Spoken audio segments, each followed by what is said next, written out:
Hello friends, आज हम बात करेंगे कि हार्ट फेलियर पेशेंट्स में कीटो डाइट का प्रयोग कर सकते हैं। कीटो डाइट बेसिकली एक हाई फैट डाइट का कॉन्सेप्ट है जहाँ पे कार्बोहाइड्रेट्स बहुत कम होते हैं, प्रोटीन्स मिनिमल होते हैं। एक्सट्रीमली हाई फैट डाइट का कॉन्सेप्ट होता है जो कि बॉडी पे कीटो से सेट करता है, जिससे लोगों का शुगर वैल्यूज़ कम होता है, लोगों का डायबिटीज़ कम होता है, लोगों का वजन कम होता है, इन्फ्लेमेशन कम होता है। बहुत सारे फायदे होते हैं, लेकिन कुछ रिस्क भी होते हैं। क्या हार्ट फेलियर के पेशेंट्स कीटो डाइट को यूज़ कर सकते हैं, और यदि कर सकते हैं तो क्या प्रिकॉशंस है इस मामले में? ये सारी चीज़ों पर आज हम बात करेंगे। काफ़ी इंपॉर्टेंट इशू है क्योंकि एक बहुत रिलेवेंट डाइट है मेटाबॉलिक सिंड्रोम वाले पेशेंट्स के लिए, लेकिन हार्ट फेलियर पेशेंट्स इसको सावधानी पूर्वक यूज़ कर सकते हैं या नहीं, ये डिस्कस यूजली नहीं हो पाता है। आज हम इस इशू पर बात करेंगे। टॉपिक पर जाने से पहले जो लोग हमारे चैनल पर नए हैं उन्हें रिक्वेस्ट करूँगा कि चैनल को सब्सक्राइब करें, वीडियोज़ को लाइक करें, शेयर करें, फॉलो करें, कमेंट करें, पूरा देखें। टॉपिक इंपॉर्टेंट है, इसे एंड तक देखिएगा। चलिए शुरू करते हैं। सबसे पहले कीटो डाइट के फ़ायदे क्या हैं? ये बेसिकली एक हाई फैट डाइट है जिसमें ऑलमोस्ट 70 to 75% डाइट में फैट होता है। कार्बोहाइड्रेट्स की मात्रा 10% से कम होती है, प्रोटीन की मात्रा लगभग 10 to 15% होता है। ये बेसिकली आपको हाई फैट होने की वजह से आपकी सैटिस्फैक्शन को एक्टिवेट करता है, जिसकी वजह से आपको भूख कम लगती है, इंसुलिन सिक्रीशन कम होता है और वजन कम होता है। Contrary to the common belief, लोगों को ज़्यादातर लगता है कि ज़्यादा फैट करने से वजन बढ़ेगा, लेकिन यहाँ पर ऐसा नहीं होता है। तो इसका फ़ायदा ये है कि ओवरऑल बॉडी कीटोन्स को यूटिलाइज करती है, जिससे ग्लूकोज पर आपकी रिक्वायरमेंट कम हो जाती है, और ये हार्ट को भी एक एफिशिएंट वर्क इंजन बनाता है, जिससे हार्ट ज़्यादा बेटर तरीके से काम कर सकता है। ग्लूकोज पर हार्ट की डिपेंडेंसी कम हो जाती है, और बॉडी का जो ऑक्सीडेटिव स्ट्रेस है जिसकी वजह से हार्ट में इन्फ्लेमेशन होता है और हार्ट का डैमेज होता है, उसको भी कुछ हद तक कम करने में मदद करता है।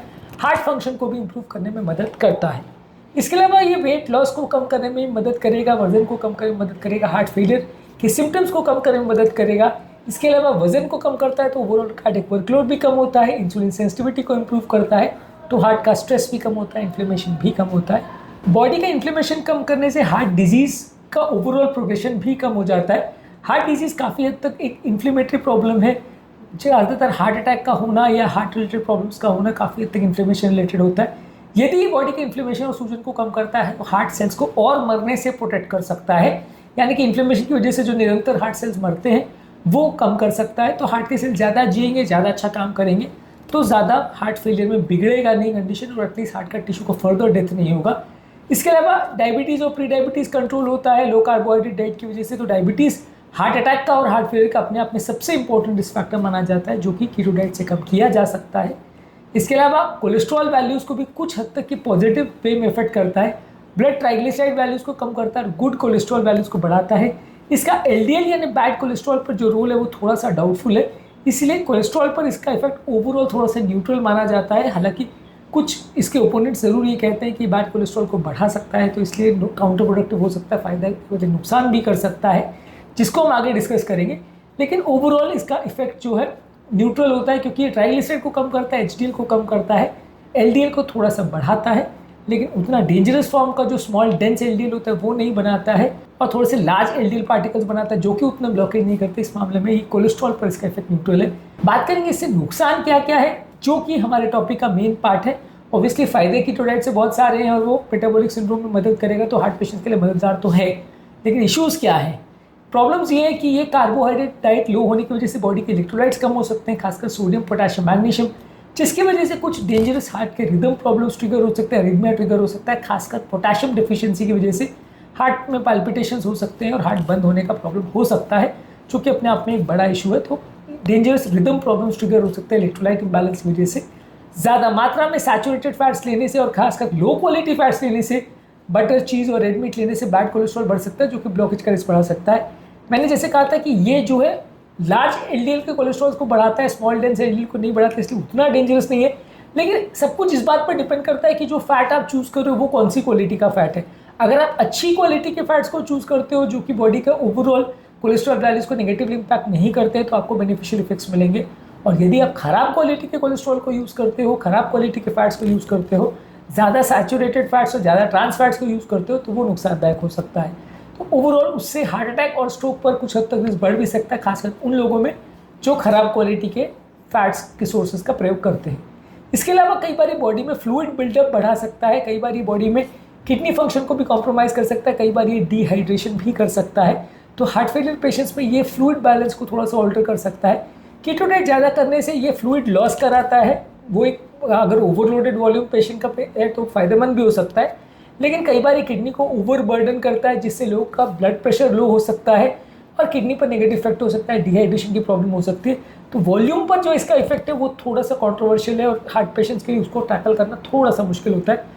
रूटीन व्यक्ति में जहाँ पेशेंट को हार्ट फेलियर का प्रॉब्लम नहीं है वहाँ तो उसका कोई दिक्कत नहीं आता है, लेकिन किडनी पेशेंट में ये थोड़ा सा इशू क्रिएट कर सकता है। इसके अलावा कुछ न्यूट्रिएंट डिफिशियंसीज होती है जो कि रेगुलर पेशेंट में उतनी दिक्कत भले ना करे, लेकिन हार्ट पेशेंट्स में दिक्कत कर सकती है। ज़्यादा डाइट में आपके फ्रूट्स खत्म हो जाते हैं, होल ग्रेन्स खत्म हो जाते हैं, दालें खत्म हो जाती है, तो इसकी वजह से आपके बॉडी में फाइबर, मैग्नीशियम और पोटेशियम की कमी हो जाती है, जिससे कुछ डाइजेस्टिव प्रॉब्लम्स क्रिएट हो सकते हैं, मसल क्रैम्प्स हो सकता है और हार्ट का फंक्शन बिगड़ सकता है। ये सारे प्रॉब्लम्स आपको देखने को मिल सकते हैं कीटो डाइट में। इसके अलावा heart failure patients keto flu को भी प्रॉपर्ली टॉलरेट ना करें, ऐसा हो सकता है। कई बार लोगों को बहुत ज़्यादा वीकनेस, चक्कर, उल्टी, पैल्पिटेशंस, ये सारे प्रॉब्लम हो सकते हैं। बहुत सारे लोग को फटीग और लो एनर्जी के सिम्टम्स हो सकते हैं, जिससे हार्ट फेलियर की कंडीशन वर्सन हो सकती है। यूजुअली अगर किसी व्यक्ति को कीटो डाइट आप स्टार्ट कर रहे हो और हार्ट फेलियर का पेशेंट है तो ज़्यादा स्लो जाना पड़ेगा, क्योंकि ये फ्लू पीरियड जो है ज़्यादातर जब आप कीटो डाइट को स्टार्ट करते हो तो शुरुआती दौर में ज़्यादा देखने को मिलता है और ये लोगों की कंडीशन को बिगाड़ सकता है। रूटीन पेशेंट्स को बुखार जैसा होगा, बहुत ज़्यादा दिक्कत तो नहीं आएगी, लेकिन हार्ट फेलियर पेशेंट में कई बार ये प्रॉब्लमेटिक हो सकता है।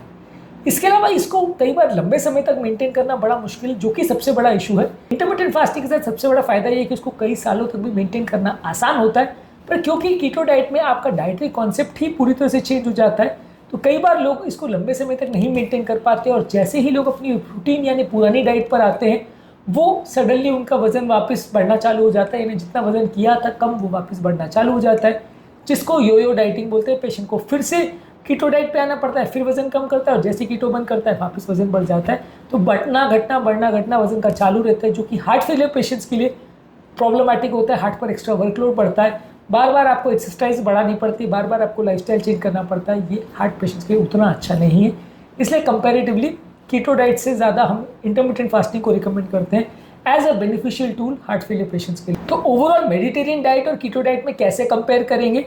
मेडिटेरियन डाइट और कीटो डाइट में थोड़ा अलग तरह का कॉन्सेप्ट है। कीटो डाइट में आपका कार्बोहाइड्रेट का इंटेक 5 to 10% होता है, मेडिटेरियन डाइट में 30 to 40% होता है। कीटो डाइट में फैट का इंटेक 70 to 80% होता है, मेडिटेरियन डाइट में अनसैचुरेटेड फैट्स ले सकते हो मैक्सिमम 30 to 40%। प्रोटीन इंटेक दोनों में 15 से 20% तक रहता है। हेल्थ बेनिफिट्स कीटो डाइट के काफ़ी अच्छे हैं, लेकिन थोड़ा रिस्की होता है। Mediterranean diet comparatively heart patients के लिए प्रूवन है, रिस्क ज़्यादा नहीं है, बेनिफिशियल अच्छे माने जाते हैं। ज़्यादातर जो स्टैंडर्ड हार्ट फेलियर का डाइट है वो मेडिटेरियन या डैश डाइट वैसा ही होता है। इसके अलावा लॉन्ग टर्म कीटो डाइट को मेंटेन करना बड़ा मुश्किल है, ये एक बड़ा प्रॉब्लम है। अगर लंबे समय तक मेंटेन कर सके तो फ़ायदे मिल सकते हैं, लॉन्ग टर्म मेंटेन करना बड़ा मुश्किल है। एज़ कम्पेयर आपका जो मेडिटेरियन डाइट है उसको लंबे समय तक मेंटेन करना ज़्यादा आसान है। इसके अलावा आपके रिस्क जो अरिथमियाज का है, इलेक्ट्रोलाइट्स लॉस का है, वो कंपेरेटिवली कीटो डाइट में ज़्यादा है, मेडिटेरियन डाइट में उतना ज़्यादा रिस्क नहीं है। कोलेस्ट्रॉल का जो इफेक्ट है वो कंपेरेटिवली एलडीएल कोलेस्ट्रॉल पर कीटो डाइट का थोड़ा बुरा इफेक्ट हो सकता है, जबकि मेडिटेरियन डाइट का प्रूवन इफेक्ट है और वो बहुत कोलेस्ट्रॉल वैल्यूज़ पर फेवरेबली इफेक्ट करेगा, यानी गुड कोलेस्ट्रॉल को बढ़ाएगा, बैड को कम करेगा। तो कीटो डाइट का जो कोलेस्ट्रॉल पर इफेक्ट है वो थोड़ा सा कंट्रोवर्शियल है, थोड़ा बुरा भी हो सकता है, लेकिन मेडिटेरियन डाइट का उसमें जो फैट पर इफेक्ट है वो ज़्यादा पॉजिटिव ही है, नेगेटिव नहीं है। इसके लिए ओवरऑल ज़्यादातर माना यह जाता है कि हार्ट फेलियर पेशेंट्स के लिए हम मेडिटेरियन डाइट को या डैश डाइट को या स्टैंडर्ड हार्ट फेलियर डाइट को ही ज़्यादा रिकमेंड करते हैं। कीटो डाइट फ़ायदे तो बहुत है, लेकिन थोड़ा सा ट्रिकी है, थोड़ा सा रिस्की है। प्रॉपर ट्रेंड डाइटिशियन और प्रॉपर ट्रेंड कार्डियोलॉजिस्ट ही अगर इसको यूज़ करे तो फ़ायदा हो सकता है, अदरवाइज काउंटर प्रोडक्टिव भी हो सकता है, फ़ायदे के बदले नुकसान भी कर सकता है। अगर कोई हार्ट फेलियर पेशेंट किडनी की प्रॉब्लम भी है साथ में और पेशाब बढ़ाने वाली दवाओं पर है तो उसके लिए बहुत ज़्यादा सावधानीपूर्वक कीटो डाइट को प्रयोग करना है।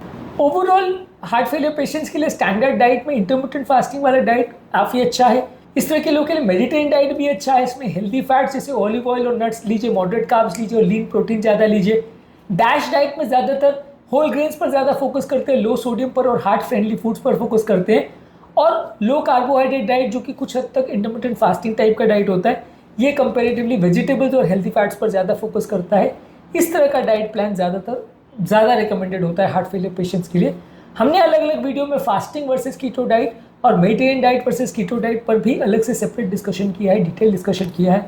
वो वीडियोस को भी ज़रूर देख लीजिएगा ताकि ओवरऑल एक अंडरस्टैंडिंग बन पाए और आपको समझ में आ पाए कि हार्ट फेलियर पेशेंट्स के लिए क्या ज़्यादा अच्छा क्या ज़्यादा बुरा है। हालांकि ये एस्पेक्ट्स को भी हमने इस वीडियो में भी डिस्कस किया है। उम्मीद करूँगा कि आज के टॉपिक में कुछ नई बातें जानने को मिली होगी। जो लोग हमारे चैनल पर नए हैं, मैं रिक्वेस्ट करूँगा कि चैनल को सब्सक्राइब करें, वीडियोज़ को लाइक करें, शेयर करें, फॉलो करें, कमेंट करें।